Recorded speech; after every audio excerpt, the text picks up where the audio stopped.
Form verb গ্রামারটা নাকি খুবই কঠিন লাগে, আমার স্টুডেন্টরা বলছে। এটার উপর ভিত্তি করে আমি একটা ক্লাস আগে জানতে হবে। রাইট ফর্ম ভার্বের বেসিকটা আসলে আমাদের পরীক্ষায় কেমন আসে সেটা দেখতে হবে। চলেন দেখি একটু।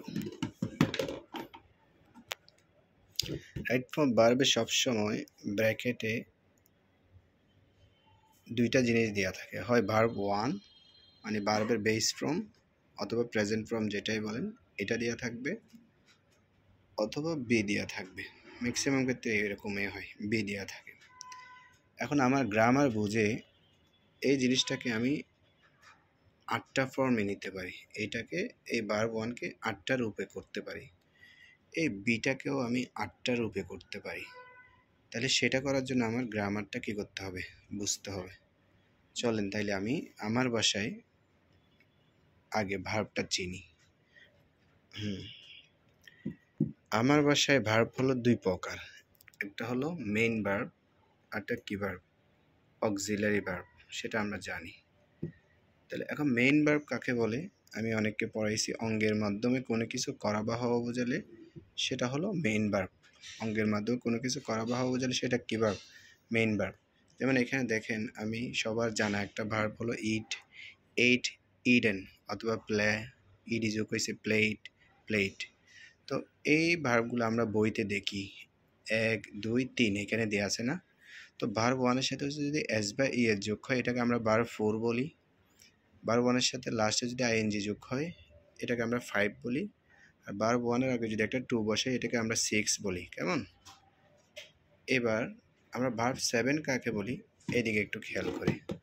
দেখেন ভার্ব 7 বলতে modal auxiliary plus verb one কোনগুলা, shall, can, may, must, will, এগুলো যদি ভার্ব ওয়ানের আগে বসাই এটাকে আমরা ভার্ব 7 বলি।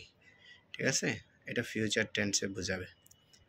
আর ভার্ব 8 বলতে শ্যালের first should, could, might, had to, would, এগুলোর পরে ভার্ব ওয়ান দেখলে আমরা এটা আপাতত ভার্ব 8 বলবো। যেহেতু আমার থেকে পড়বেন, আমার জিনিসটা বুঝবেন, তাই আমার নিয়মে পড়বেন। এটা শুধু আমারই নিয়ম, ভালো করে বুঝলে ইংলিশটা ক্লিয়ার হবে। ওকে, তাহলে আমরা মেইন ভার্বের 8টা রূপ শিখছি। তাহলে আমার ভাষায় তো বলছি ভার্ব দুই প্রকার। আরেকটা ভার্ব কি ভার্ব, অক্সিলারি ভার্ব।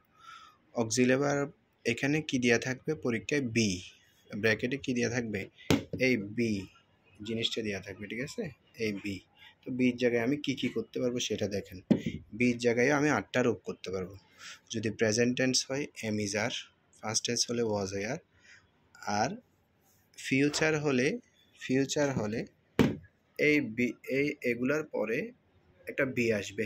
বির পরে ভার্ব যেটা ওয়ান, এটা ওয়ান থাকবে না, এটা 3 হয়ে যাবে অবশ্যই। তাহলে ভার্ব এই টু বি মানে কি, এই যে বললাম টু বি মানে এইগুলোর পরে একটা কি আসবে, বি আসলেই এটা বি বুঝাবে। আর একটা কথা, তো 8টি বলছি না টু বি, তো এখানে কয়টা আছে, 5টা, এম ইজ আর, ওয়াজ আর, আর 3টা হলো বি, বিইবি, বিআইএনজি বিং, আর বিডব্লিউএন বিন। তাহলে আমরা কয়টা পেয়ে গেলাম। রাইট ফর্ম ভার্ব আমরা কি দেওয়া থাকবে আরেকবার বলি, বি, ভার্ব ওয়ান অথবা বি। তাহলে আমি এটাকেও 8টা রূপ করতে পারবো, এটাকেও আমি কয়টা রূপ করতে পারবো, 8টা রূপ করতে পারবো। ঠিক আছে, এতটুকু পর্যন্ত যদি বোঝা হয় তাহলে আমাদের আর কিছু সাহায্যকারী আছে, এগুলো একটু দেখে নিব। তো আমাদের আর কিছু সাহায্যকারী হলো এখানে টু হ্যাভ আছে। টু হ্যাভ থাকলে আমরা ওইখানে 4টা জিনিস করতে পারবো, হ্যাভ, হ্যাজ, হ্যাড অথবা হ্যাভিং। আর একটা এম এ আছে, এম এ মানে মডেল অক্সিলারি। মডেল অক্সিলারি মানে আমরা সেখানে এই জিনিসগুলো করতে পারবো। কি কি, will, would, can, could, shall, should, may, might, must, had to, আরও আছে। তবে আমাদের রাইট ফর্ম ভার্বের জন্য এর থেকে বেশি দরকার হয় না। যদি দরকার হয় আমি অ্যাডভান্সগুলো আলাদা করে একটা ভিডিও দেব। তাহলে আমরা কী শিখলাম, রাইট ফর্ম ভার্ব করতে হলে আমার আগে বুঝতে হবে কি বসবে।